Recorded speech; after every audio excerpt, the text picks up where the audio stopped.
Olá, eu sou Douglas Custódio, especialista de certificação da Planejar. Bem-vindo a mais um episódio da nossa trilha de conteúdo sobre os módulos do exame CFP. Ao longo dessa jornada, você vai descobrir de forma descomplicada o que é cobrado nos 8 módulos da prova. E tem mais, você também acompanha conversas exclusivas com profissionais certificados, que compartilham sua vivência no mercado. Fique por aqui e veja como esses conceitos se conectam à prática da profissão no dia a dia. O módulo de planejamento patrimonial e sucessório aborda um dos temas mais sensíveis e, ao mesmo tempo, mais estratégicos do planejamento financeiro, a organização da transferência de patrimônio entre gerações. Esse é um assunto que envolve não apenas aspectos legais e tributários, mas também questões emocionais e familiares. No dia a dia do planejador, tratar de sucessão significa ajudar famílias a preservarem seu legado e evitarem conflitos. Hoje vamos conversar sobre como esse conhecimento se aplica na prática profissional do CFP. E hoje eu estou com Caco Santos, planejador financeiro há mais de 13 anos, para falar sobre como o planejamento patrimonial sucessório é aplicado no dia a dia. Olá, Caco. Olá, obrigado, Douglas. Obrigado Bem-vindo. pelo convite. Eu que agradeço. Caco, começando a nossa conversa aqui, a primeira pergunta que surge, né, quando a gente fala de planejamento patrimonial e sucessório, é a seguinte: como você costuma introduzir o tema sucessório nas conversas com os clientes e se você observa alguma resistência deles nessa temática? Ótima pergunta. E é aquela coisa, né? Ninguém acorda de manhã falando, puxa, hoje eu vou falar de planejamento sucessório. Que legal, né? Não é... As pessoas gostam de falar de investimentos, gostam de falar de planejar sonhos, etc. Mas esse não é um tema tão recorrente assim e tem que ser...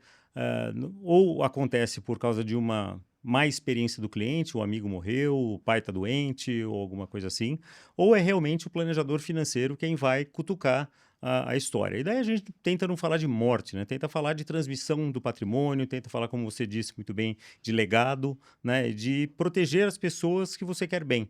Então é isso que faz a conversa ficar um pouco mais leve, né? Um pouco mais positiva, porque a gente não está falando de finitude e sim de continuidade. Então esse acho que é um tema bastante interessante. Resistência tem porque, de novo, não é normalmente agradável falar de morte, né? Falar da sua própria finitude, mas quando a gente aborda dessa forma de comentar como é que você vai deixar a sua família, como é que sua família vai se virar sem você, né? No final das contas é isso, principalmente quando a gente está falando com o principal provedor da família, aí a coisa fica um pouco mais palatável, né, para a pessoa, para que ela consiga encarar esse tema de uma forma um pouco mais criativa, um pouco mais propositiva. E nas suas interações com os clientes, as famílias, quais são as principais preocupações que você observa quando o assunto é sucessão patrimonial? Normalmente, ou a pessoa já teve uma má experiência num inventário, então eu tenho uma frase que acabou ficando famosa num curso que eu dei, que é ninguém faz planejamento sucessório se não tiver passado por inventário antes, né? Então, as pessoas que já passaram por inventário, e tem alguns que demoram 20 anos, 30 anos, né, que são realmente muito custosos e que não resolvem nada. Então, se a pessoa já passou por uma experiência ruim dessa, aí ela tem o que ela quer evitar. Se não, é o próprio planejador mesmo quem tem que trazer esse tipo de experiência, esse tipo de situação que pode acontecer. Quais são as mais comuns, né? O que se quer evitar, né? Brigas entre familiares. Então, eu quero isso, não quero aquilo, eu quero a casa de praia, eu quero o apartamento no Guarujá, eu quero o dinheiro, eu quero isso, eu quero aquilo. É muito importante também reduzir custos e burocracia, principalmente o custo de tempo, né? De quanto tempo demora para fazer isso. Então, eu falando com um cliente na semana passada, a gente abordou esse tema de sucessão, etc. Eu falei, você já teve alguma experiência, etc. Falou, a única experiência que eu tive foi muito positiva, porque a minha mãe foi ficando doente e a gente foi passando os bens dela todos em vida, ela estava lúcida, né? E a última coisa que faltava era o dinheiro que estava numa conta conjunta e antes dela falecer a gente já esvaziou essa conta conjunta para poder fazer a transferência, os pagamentos de impostos e tudo, não tinha mais o que fazer, então praticamente não teve inventário no caso dela, o que é a situação quase que ideal, né? Não ter inventário que não passa por essa situação. Isso é muito difícil de acontecer, né? Porque muitas vezes a pessoa morre sem dar aviso, né? Não é toda vez que acontece isso como aconteceu com esse cliente. Então, a gente precisa também prover liquidez para que a família consiga arcar com os custos inerentes a um processo de inventário. Então, um dos principais é custo de ITCMD, né, o Imposto de Transmissão, Causa-Mortes e Doações, que varia entre 2% e 8% aqui no Brasil, com chances de aumentar, né, no futuro. Ah, custo de advogado, custo de cartório. Então, tudo isso as pessoas muitas vezes negligenciam e pode ter um patrimônio muito grande, mas não tem a liquidez. Então, é importante ter a liquidez também para poder arcar com esses custos, que muitos deles têm que ser pagos em até 30, 60 dias da data do óbito, enquanto a família ainda está se reorganizando, muitas vezes, né? Ainda está vendo o que vai acontecer. Então, é importante também nesse processo, né, uma das preocupações assim que a gente traz para os clientes é que enquanto você está fazendo um planejamento sucessório e não um inventário, o cliente ainda está no controle do processo.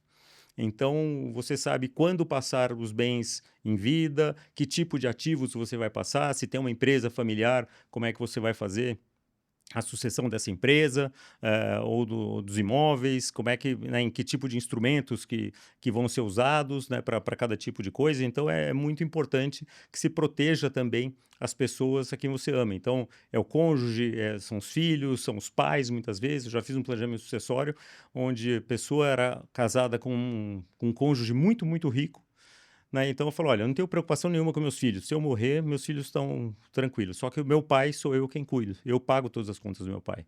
Então a gente acabou fazendo um seguro de vida para ele, né, na falta dele, o pai receberia esse dinheiro para não ter que depender da nora, né, então, né, nesse caso. Então é muito importante a gente pensar também quem que a gente quer proteger fazendo um planejamento sucessório. Interessante, eu queria explorar um pouco mais esses aspectos técnicos que você citou, na sua fala. Eu queria entender quais instrumentos você mais utiliza no planejamento sucessório e em que situações cada um é mais indicado. Também. Como eu falei agora, o seguro de vida é um instrumento super importante, né, que Uhum. ainda tem, comparado aos Estados Unidos, o brasileiro tem muito pouco ainda. Então, é um instrumento que já foi muito mal falado aqui no Brasil, porque os produtos eram muito ruins no passado, né, coisa de 20, 30 anos atrás eram muito ruins. Hoje tem instrumentos maravilhosos, né, tem seguros realmente muito bons no mercado, que de fato pagam o beneficiário, né, sem grandes problemas. E ele é muito indicado para aquela fase da vida em que a pessoa ainda está construindo patrimônio, tem filhos pequenos, ou mesmo que tenha um patrimônio ilíquido muito grande, né, e que o pagamento desse imposto vai ser importante para que a transmissão desse patrimônio seja feita de uma forma tranquila. Então, seguro de vida é o primeiro. Testamento é também um instrumento muito, muito válido. Porque você pode direcionar parte do seu patrimônio, até 50% do seu patrimônio, né, que é o que a gente chama da parcela disponível, pode direcionar para Uhum. quem quiser. Então, às vezes eu quero deixar. Teve um cliente meu que fez, por exemplo, um testamento para deixar uma parte do dinheiro para uma filhada, né, que não era uma herdeira necessária, mas ele queria, né, garantir os estudos dela, né, até a faculdade. Então, quando você quer beneficiar algum herdeiro, né, e garantir vontades específicas, o testamento é muito importante. A própria doação em vida, que é muito feita com imóveis, é um instrumento também muito usado, principalmente usando cláusulas de usufruto, muitas vezes de incomunicabilidade, empenhorabilidade. Então, você pode colocar cláusulas restritivas para proteger aquele bem, de tal forma que a transmissão já é feita, mas a pessoa continua usando o seu próprio apartamento de moradia, por exemplo. Então, não precisa ter a propriedade, né, da matrícula com ela mesma, ela pode já passar isso para os filhos, mas mantém o usufruto. Então, enquanto a pessoa estiver viva, ela continua morando ali sem ter que pagar aluguel, sem nada disso. Então, já fica feita a transmissão desse bem. E tem também as famosas holdings, né, que são instrumentos já mais sofisticados para quando a gente está falando de ou um patrimônio que tenha muitos imóveis, ou que tenha uma sociedade, né, uma empresa envolvida, e daí a gente já está falando de, normalmente, patrimônios que são mais complexos, mas holdings podem ser também um instrumento muito, muito importante nesse sentido. E como equilibrar esses aspectos legais, tributários e emocionais na hora de construir o plano de sucessão? Tem muita ciência nisso, mas tem muita arte também, né? Porque a gente fala de aspectos, como você falou, aspectos legais, né? O que está na lei, o que você pode e o que você não pode fazer, o que você é obrigado a fazer e o que você tem espaço de fazer, né? Dentro do planejamento. quanto que isso envolve de tributos, né? Quanto isso vai custar no final das contas. Então, tem muitos tributos que você consegue economizar, mas tem outros que não consegue economizar. Então, você vai pagar ou agora ou no futuro. E esses dois aspectos muitas vezes são um cobertor curto, que eu chamo, né? Porque você, né, sabe o cobertor curto que você cobre a cabeça e descobre o pé? Ou então cobre o pé e descobre a Sim. cabeça? Então, às vezes, você vai conseguir evitar custos, mas tem que perder o controle. Ou então vai conseguir economizar em impostos, mas de alguma forma vai impactar ali para quem você deixa. E a gente nunca pode esquecer que as pessoas vêm antes de números. Então, sempre que a gente está falando em planejamento financeiro, qualquer que seja, planejamento sucessório, como você bem falou na introdução, né, mais ainda por ser um tema tão sensível, a gente tem que entender que todas as emoções do cliente e dos clientes de envolver a família no processo são muito importantes, né, porque se a gente não pode deixar de pensar que uma pessoa ali, né, que está fazendo esse planejamento sucessório, normalmente o detentor da maior parte do patrimônio, ou mesmo o criador, o patriarca, né, o matriarca, que construiu esse patrimônio, né, que pode ser um patrimônio importante, que vai ser importante para as próximas gerações, não vai estar lá em algum momento e as pessoas precisam daí aprender e se conectar com aqueles ativos, com aquele patrimônio que vai ser deixado. Você fez a analogia com a questão do cobertor curto, né? Queria que você trouxesse um pouco de exemplos aí que você já viu de quais seriam os erros mais comuns em relação à sucessão e que poderiam ser evitados com orientação adequada. Tá, eu acho que o erro mais comum é achar que você não precisa de um planejamento sucessório. Então, se você tem ativos, já pense que planejamento sucessório pode ser importante, porque a gente nunca sabe o dia de amanhã, né? A gente mora num país, infelizmente, violento, tem doenças que, enfim, quando a gente diagnostica já está muito tarde.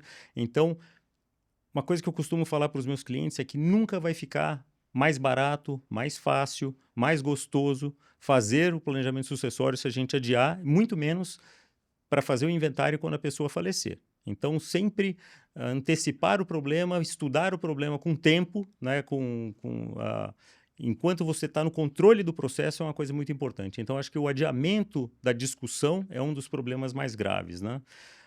Confiar só em um instrumento, achar que só o testamento resolve, só o seguro resolve, só a holding resolve também, não é necessariamente o caso. Pode ser que um bom planejamento envolva mais de um instrumento, é muito comum isso, a gente resolve uma parte com um instrumento, uma parte com outro. Fazer doações sem planejamento e a pessoa acaba ficando sem dinheiro no final da vida, né? Ou então, eu já vi um caso de uma pessoa que doou um imóvel, mas não colocou o usufruto nessa doação, e o filho pediu o imóvel para a mãe, né? Que é uma coisa que a gente, né, pode ser impensável, mas nem toda família se dá bem e tem tudo muito arranjado. Então, isso tem que ser feito com cuidado, de alguma forma que não prejudique ninguém, né? E uma coisa que eu gosto também de prestar atenção nos planejamentos sucessórios e mesmo em inventários é evitar condomínios de propriedade que são dispensáveis. Então, a pessoa tinha 3 imóveis e só deixou 3 filhos, em vez de deixar um terço para cada filho, e daí todo mundo vai Uhum. ser sócio nos imóveis, por que não deixar um imóvel para cada filho e cada um se vira com o que tem? Então, isso também é uma coisa que evita muitas dores de cabeça no futuro, né?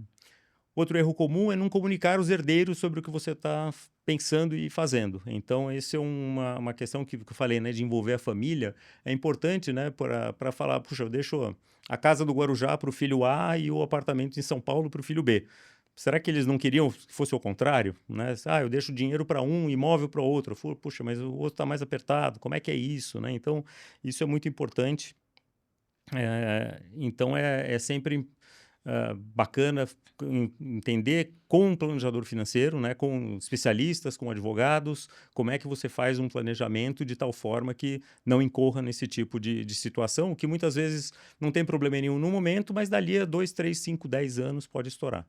Legal. Nos últimos anos, a gente vem observado que se popularizou muito a conversa, né, sobre os ativos digitais. Sim. Você enxerga de alguma forma isso entrando no planejamento sucessório, no planejamento patrimonial e de que forma?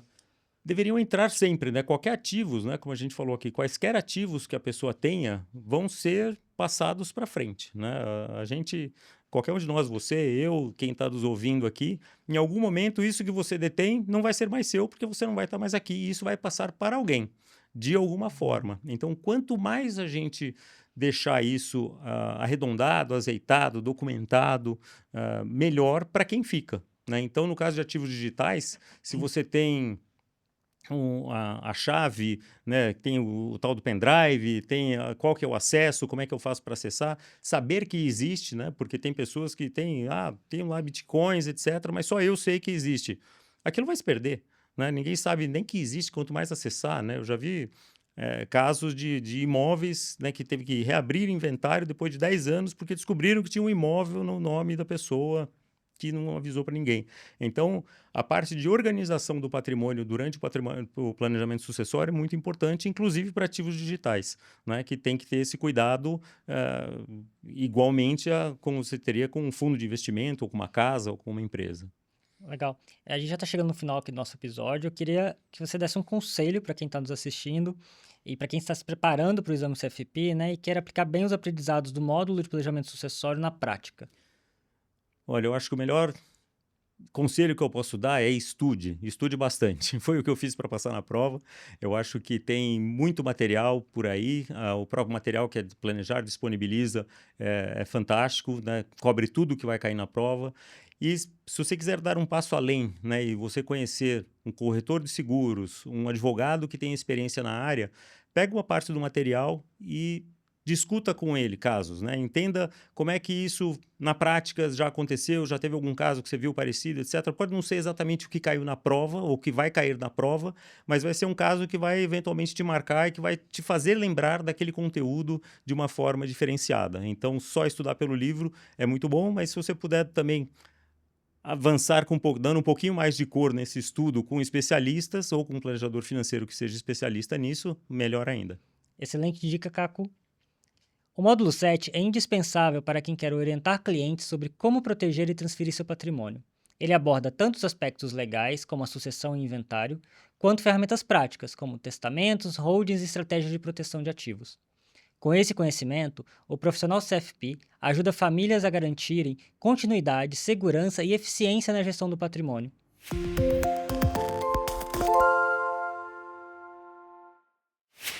Vou te mostrar como entender o programa detalhado de forma prática. Avançamos para o módulo 7, que trata de planejamento patrimonial e sucessório, incluindo metas e objetivos de preservação e transferência de patrimônio, avaliação da situação atual do patrimônio e estratégias para alinhar o planejamento às metas do cliente. Também são considerados aspectos jurídicos, fiscais, financeiros e não financeiros. Vamos ver os macrotemas essenciais para se preparar para a prova e os grandes blocos que estruturam o conhecimento em planejamento patrimonial e sucessório. Este módulo aborda 7 macrotemas principais, que todo planejador financeiro precisa conhecer. Primeiro, temos os princípios de planejamento patrimonial e sucessório, que mostram a base conceitual para preservar e transferir patrimônio de forma eficiente. Em seguida, falamos sobre os objetivos de planejamento patrimonial e sucessório para alinhar o patrimônio às metas e expectativas do cliente. O terceiro macrotema são os aspectos legais, que permitem compreender a legislação aplicável e os requisitos jurídicos importantes. Também abordamos o planejamento patrimonial, aspectos familiares, para lidar com questões familiares na sucessão e proteção do patrimônio. Em seguida, temos o planejamento patrimonial, ativos e passivos, que trata da propriedade, avaliação, transferências, proteção e privacidade. Outro ponto importante é a filantropia, que envolve estratégias de doações de planejamento de legado. E, por fim, estratégias de planejamento patrimonial, que fornecem técnicas práticas para preservar e transferir patrimônio de forma consistente com os objetivos do cliente. Esses são os blocos que formam a base do módulo 7. Nos próximos vídeos, vamos explorar o último módulo do programa detalhado para você conhecer todos os blocos de conteúdo e como aplicá-los na sua preparação para o exame CFP. Para seguir avançando, aprofunde seu estudo com material oficial para o exame CFP e acompanhe a trilha completa de vídeos sobre os módulos. E lembre-se, conte com a Planejar e siga nossos canais oficiais para ficar por dentro de tudo sobre a certificação CFP.